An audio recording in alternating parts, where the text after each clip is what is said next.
Hey, what's up guys? Dustin here, ATEM Off-Road. Welcome back to the channel. In today's video, we're finally getting ready to install the high pinion XJ axle we've been building up on this channel for my TJ. And I'm super excited because we're gonna be upgrading some parts on the axle, some suspension and some steering parts. Let's get to work. So if you're new to this series, just to catch you up, I bought this Cherokee junkyard axle and we've been stripping it down and building it up slowly on the channel. We stiffened it up for some new gears by welding in some inner axle tube sleeves. We've did a full truss. We've also gusseted the inner C's, and now I'm ready to install the upper and lower ball joints. I've chosen Rough Country's heavy duty ball joints. In the past, they've had a bad image when it comes to quality and parts. I do believe that these ball joints are going to be a major improvement to the factory OE ball joints. Ironically, there are two other ball joint manufacturers, Rugged, Ridge, and Alloy USA. Maybe they just rebrand, but they are very similar to Rough Country's design. They all have 4140 chromoly shafts with 4120 carburized outer casings. They're all serviceable and they're very easy to install. This one comes in at a very budget-friendly price, and it's definitely going to improve the handling of those larger tires up on the front axle.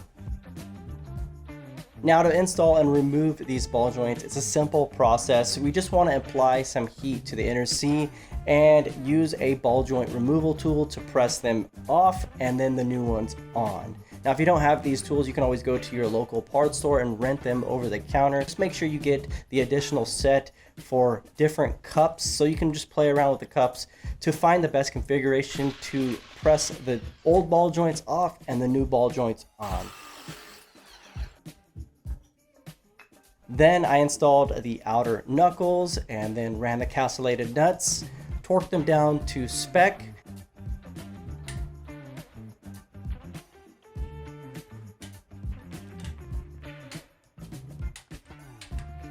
Installed the cotter pins and greased each ball joint with my grease gun.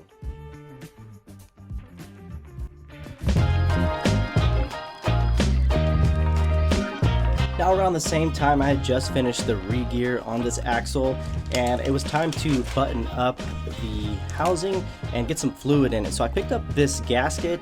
It's reusable. It's a lot cheaper than buying tubes of silicone, and it doesn't make a mess, and it's just easier to deal with when you go to change out your fluid. So I'm going to pair that up with this new metal cloak diff housing. It's nodular steel, and overall I'm pretty impressed with the finish. Then it was time to get the axle shafts in and the hubs bolted up to the knuckles. I added a light coat of grease to the ends of the axle shafts, installed the hubs, and torqued the 3 bolts for the hub to the knuckle at 75 foot-pounds. Now another thing I'm working on is getting some additional bump stop on this axle if need be. On my previous setup, I didn't have enough bump stop, and when the axle would articulate, the wheels or the tires were rubbing on the outer flares. So one way to correct that is to use some hockey pucks, and I'm just going to bolt these right on the spring purchase of the axle. Chose a 1/4 inch drill bit and a 5/16 threaded tap, and just tap the holes on the top of the spring perch and just countersink the center here, so that way we can put a through bolt and just bolt them down. And that's pretty much it. You can stack them 2, 3 high. Very easy way to correct this problem. And if it turns out we don't even need additional bump stops, I can just unbolt them from the axle.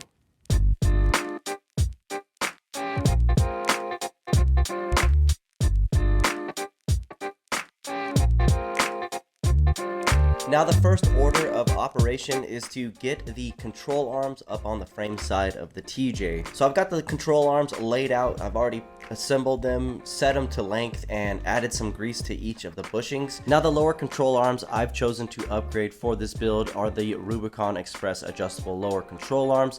They are the Super Flex series, and overall I've had them on our XJ and I absolutely love them. They come in at a budget friendly price and they're pretty heavy duty. Now for the upper control arms, anything other than stock is going to be a major improvement. These ones are made by Core 4x4 and they are adjustable. They do seem to be pretty strong, and I know without a doubt they're going to be great for this build. Now the main purpose for having adjustable control arms is so that we can push the axle out further, fine tune our pinion angle and caster. Now for the new adjustable arms, I'm going to set the lengths at a starting point of 17 for the lowers and 16 for the uppers, so we'll be able to push out that axle about 1 inch further.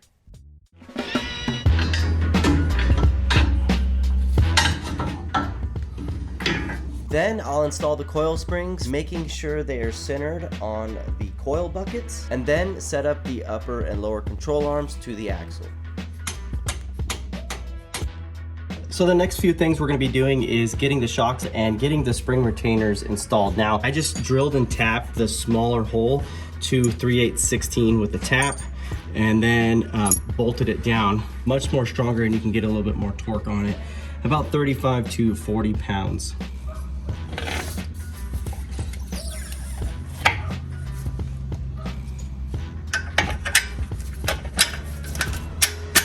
Center it in, add your cup and the nut.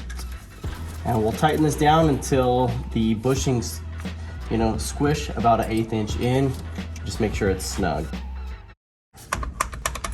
All right, so I'm getting ready to install the track bar now. I'm gonna be replacing and upgrading this track bar, and I wanna kind of share with you why I feel like this is gonna be a massive upgrade. After all, we've been kind of inspecting it and kind of comparing the differences, and why I think that for the same price, it's probably gonna be better to go with this track bar over the other. So right off the bat, you can see this Metal Cloak Duro track bar has a weld all the way around the tube. The weld isn't wrapping around. It's only in the top and the bottom. The tube that houses the bushing is much thicker. You can see here, this tube is way thinner. So right there, it's a lot weaker as far as material and the weld. Even the bushing in general is much bigger on the Metal Cloak compared to this one here. I do like that it is greasable, but you can see that this bushing is already starting to fail. So moving along, as far as the Dom tube, I believe this is 120 wall tubing, whereas this is 1/4 inch wall tube. You can see right there where the Heim threads in, super heavy duty. This is going to be much stronger, much heavier, and it's relatively the same price. So if you do get a track bar, or you're going to upgrade your track bar, definitely consider one with these characteristics over the other.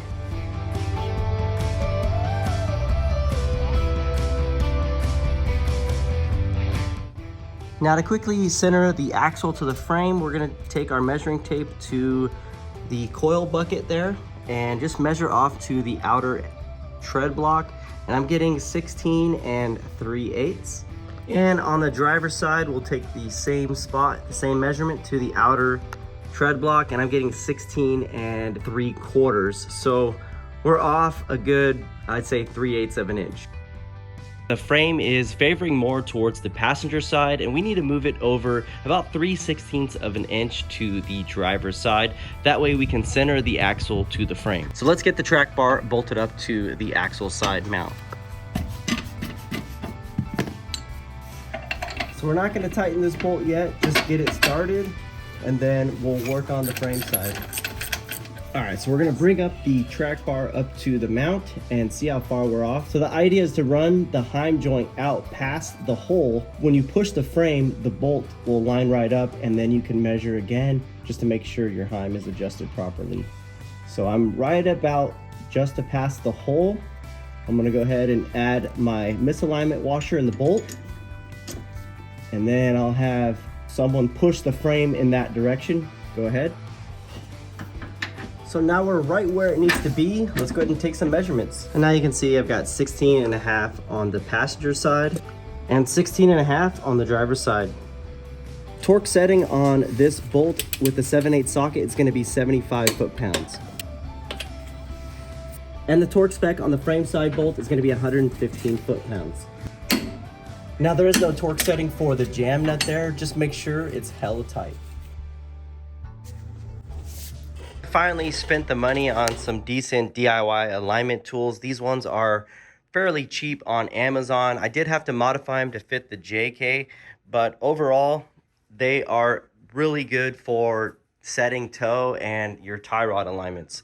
So I'm going to be setting these up on the TJ so we can make some adjustments to get our steering all set up properly. So the next thing I'm going to do is set the tie rod over the bolt holes on the knuckles. That way we can double check that the toe end is set to about 1/8 to 3/16 in. So on the front I measure 63 3/4, and on the back I measure 63 5/8.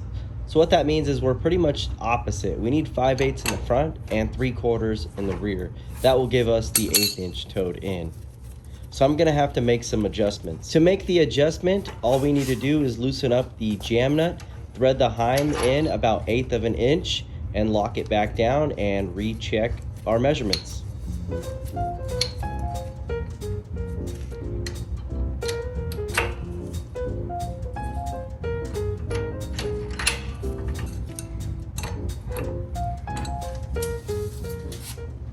$63 5/8 for the front and 63 3/4 for the rear.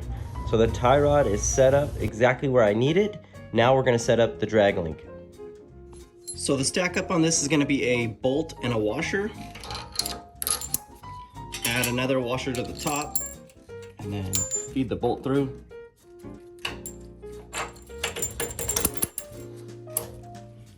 And then add another washer to the top of that.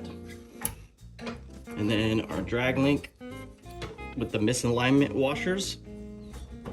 And then a washer and then the nut. And the stack up on this one is going to be a bolt and a washer through the heim. Add another washer under the knuckle. And then add another washer on top and the nut. We'll go ahead and torque this down to 115 foot-pounds.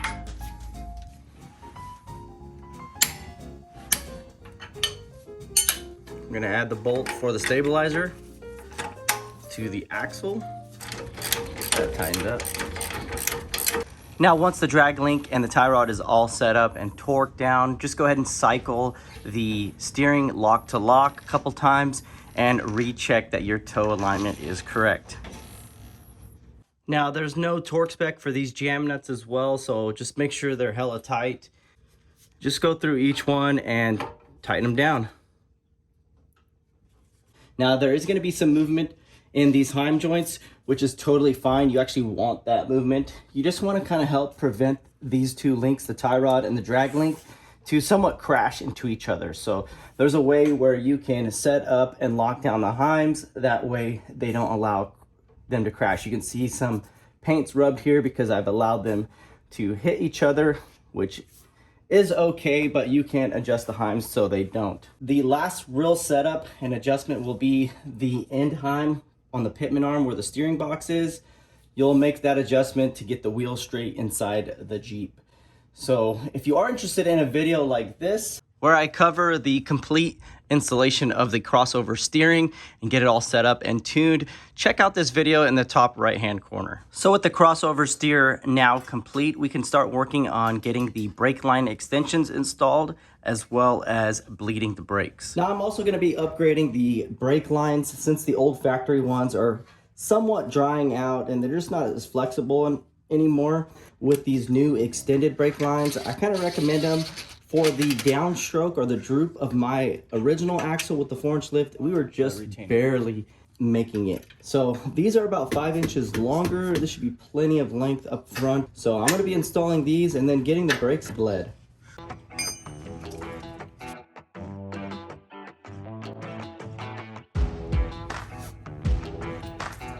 Torque the banjo bolt to 23 foot-pounds on both calipers.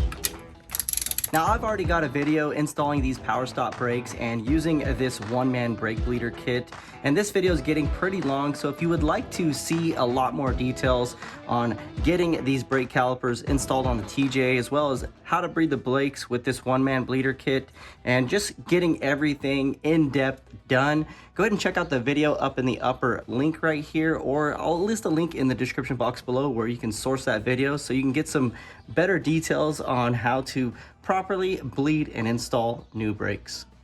Now, it's never okay to have your brake lines coiled up. This slight turn mechanically should be okay, and we'll just keep a close eye on it. I like how it's out of the way from the wheels and moving parts, so it will allow the suspension to still cycle without binding up or kinking. But overall, I'm really happy with the setup. We've got one last thing to do, and that's installing the breather tube and just making sure that the tubing is secure. Now, there's quite a few things that we still need to cover for this front axle installation, but I'm going to stop right here because the video's getting quite long. Now, if you're still interested in following up on the complete install, check out my next video where we're going to install a brand new drive shaft, set up the pinion angles, check over caster, as well as locking down the upper and lower control arms. So all of those details will be rolling out in the next video to complete the installation of this front axle, which I'm really excited about. I've got a few other modifications we're going to be doing, anti-rock sway bars up front, as well as a bumper winch mod. And yeah, ultimately that's got to get done before we get to the back so we can start re-gearing that Dana 44, installing the high clearance skid plates back there, and there's a few other things I got working out before we get to our big trip here in October, running the Rubicon Trail. So super excited for a lot of cool things coming up on the channel. If you guys like this content, give me a thumbs up. You guys know links and materials, all the tools I used in this video will be down there in the description box below, and we will see you guys on the next video. Have a good day. Peace out.